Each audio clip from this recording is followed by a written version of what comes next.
I was doing $30,000 to $40,000 a day in sales on Amazon. And then one Tuesday morning, my account got suspended. Not because I did something wrong, not because of a customer complaint, not because of a product issue, because I didn't verify a phone number within 24 hours of Amazon sending an email about a new policy. An email that got buried in the hundreds of other emails they send every week. It took me a week to get my account reactivated. 7 days. No sales, no revenue, no cash coming in. Icing on the cake. Listen to this. During that week, I owed my key supplier over $2 million. And my CPA had just forecasted a $1.5 million tax bill. I had very little in the bank compared to those kinds of numbers.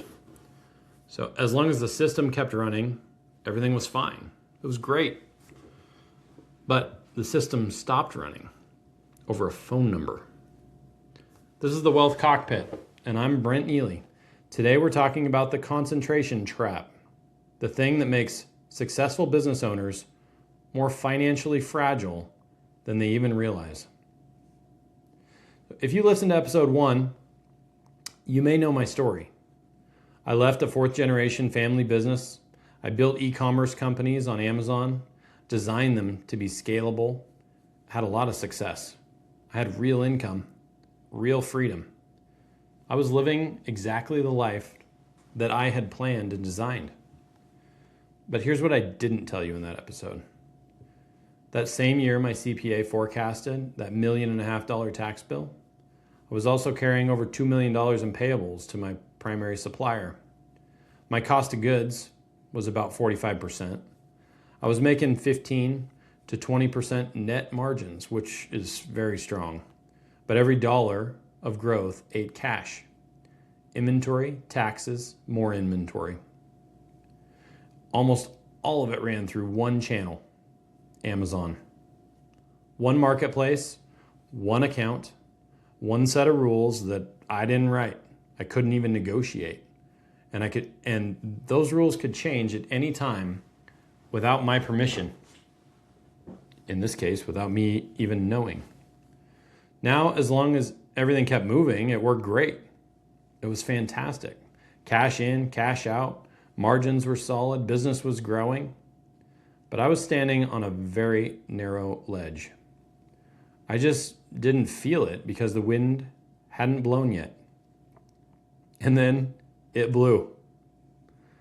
That account suspension, a week of zero revenue over a phone number verification, that was my wake-up call. I got the account back. The business recovered. But I sat there afterward and thought, what if it had been 30 days instead of 7? What if they'd changed a policy that actually affected my entire product category? What if my supplier had changed the rules or chose to stop selling to me?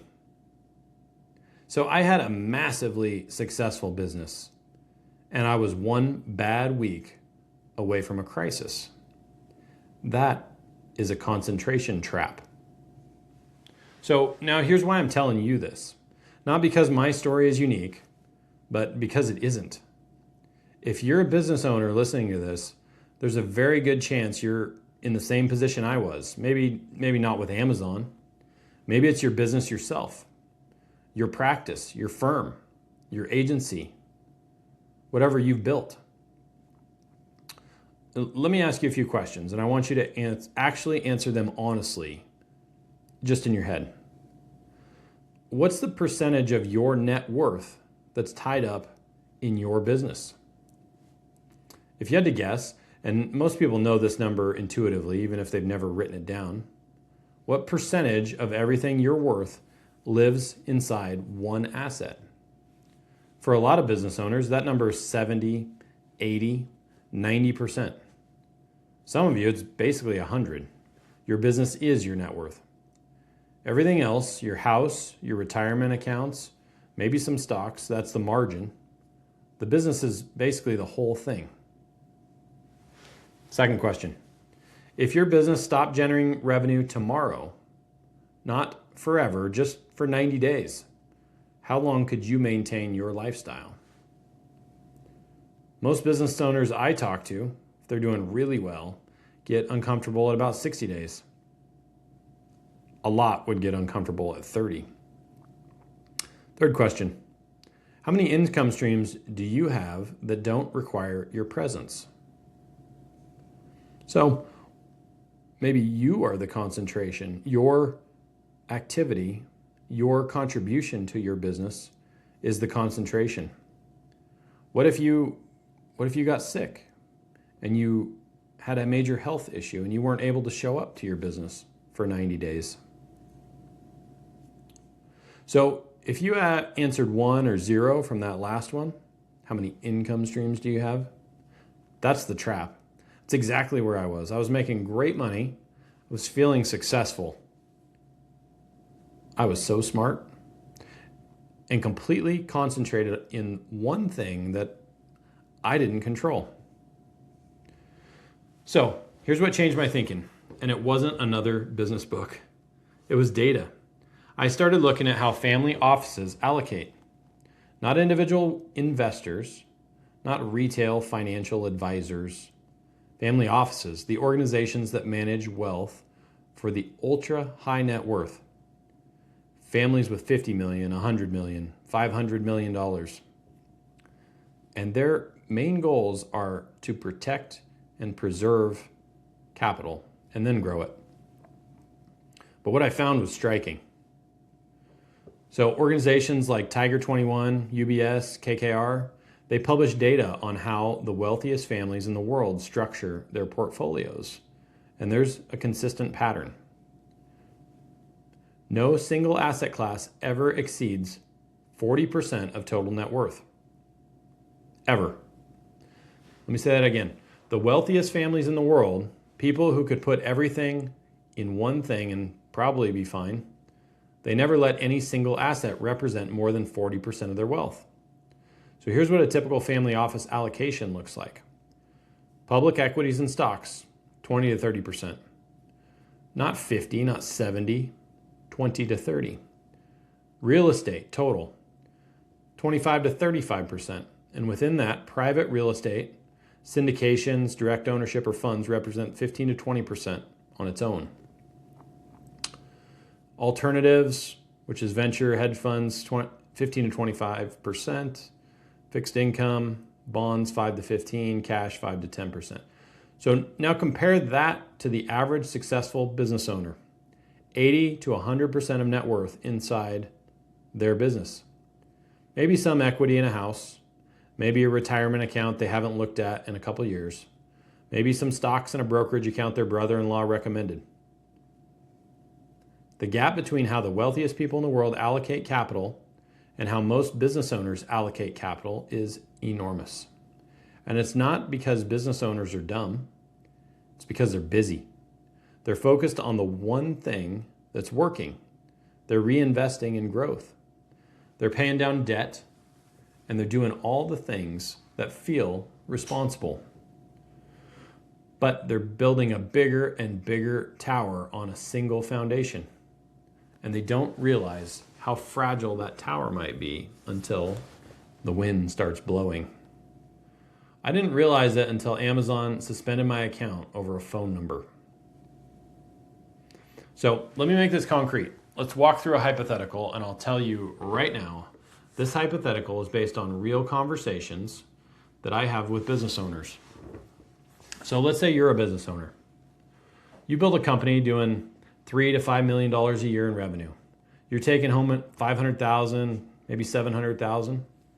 By any measure, you're killing it. Your net worth is about $3 million.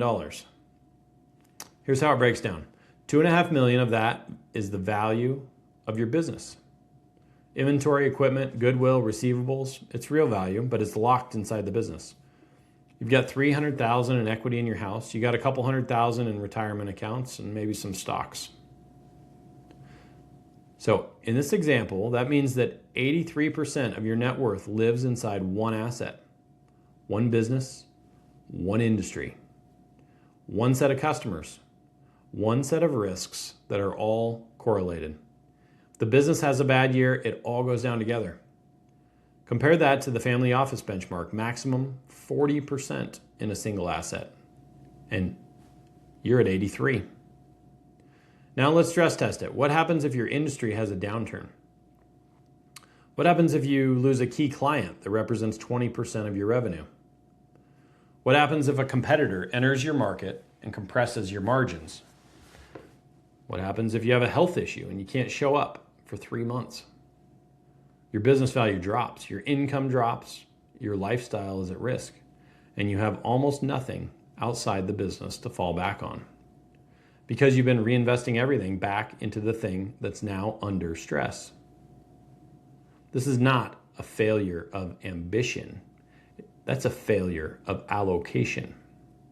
And it's fixable, but only if you see it.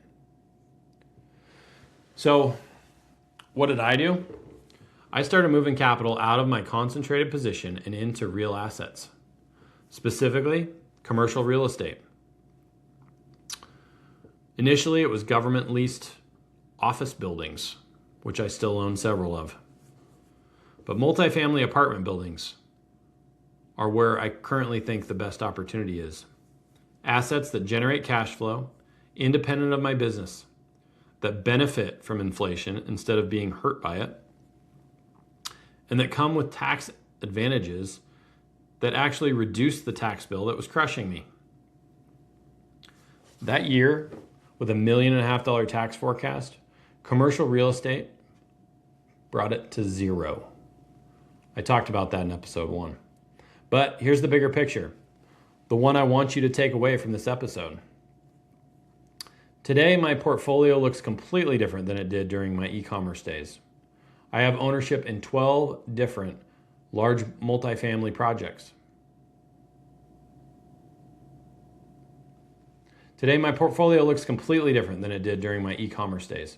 I have ownership in 12 different large commercial real estate projects, multifamily apartments, government leased office buildings, mixed use buildings.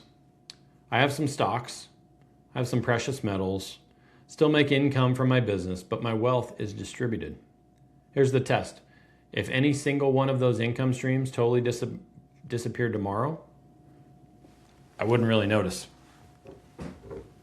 That's the goal. Not make more money. Make it so that no single thing can hurt you. No single thing can take away that freedom.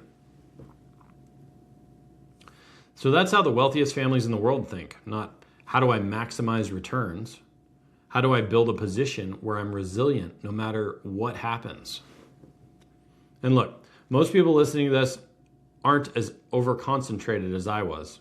Or maybe you are, and you're just comfortable with it because you're used to it. That's normal.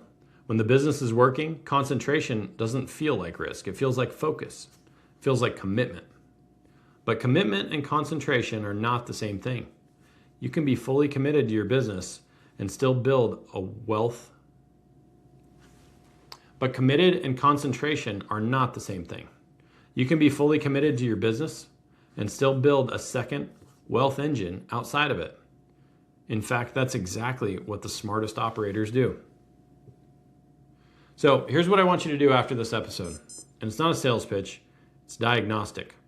Sit down for 10 minutes, write down everything you own, everything you owe, add it up, then ask yourself, what percentage of my net worth lives inside one asset? If the answer is over 40%, you're more concentrated than the wealthiest families in the world are comfortable with. That doesn't mean you're in trouble today. It means you have a gap, and gaps are fixable, but only if you measure them and act intentionally. I didn't see my gap until Amazon showed it to me. I'd rather you see yours on a spreadsheet than learn it the hard way. If you want help running that math, go to freedom.neelypi.com. freedom.neelypi.com. It's a free calculator that models out when your passive income could make work optional. There's also a attached spreadsheet that goes through all of your net worth and shows you the allocation compared to family offices. So it'll show you the gap between where you are and where you could be. And that gap is the whole point. It takes 2 minutes, no pitch, no sales call, just math. And if this episode made you think of someone, a business partner, a friend who's running hard and hasn't looked up yet, send it to them. That's who this is for. Once you've done that, if you want to jump on a call with me and talk about this story or anything else, I'm open. So I'm Brent Neely. This is the Wealth Cockpit, and I'll see you on the next episode.